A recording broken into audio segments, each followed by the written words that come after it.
আসসালামু আলাইকুম বন্ধুরা, আশা করি আপনারা সবাই ভালো আছেন। আল্লাহর রহমতে আমিও ভালো আছি।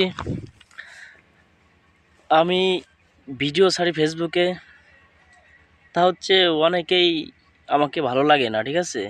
ভালো না লাগতেই পারে একজনের, কিন্তু তাই না কারোর বাপের টাকায় আমি চলি না। আমার টাকায় আমি চলি, আমার বাপের টাকায় আমি চলি। এই গেঞ্জিটা আমার বাপের টাকায় কেনা, আমার টাকায় কেনা, ঠিক আছে। তা বলতে চাই, আমি প্রত্যেক দিন 2-3টে ভিডিও ছাড়ি ফেসবুকে। তা হচ্ছে দোকানে বসে মানুষজন সমালোচনা করে আমার আমার কথাবার্তারা। তা আমি তাদেরকে বলতে চাই, ভাই, সমালোচনা করলে আমার সামনে করবেন, যাতে আপনাদেরকে আমি জবাব দিয়ে দিতে পারি সঙ্গে সঙ্গেই। আর উল্টাপাল্টা কোনো কমেন্টে বাজে লেখালেখি করবেন না। যা বলবেন আমাকে সরাসরি বলবেন, ঠিক আছে। আমার ভিডিও না ভালো লাগলে আপনি ব্লক করে দেন। আমার তা দেখতে হবি এর কোনো মানে না, ঠিক আছে। আল্লাহ হাফেজ, ভালো থাকবেন।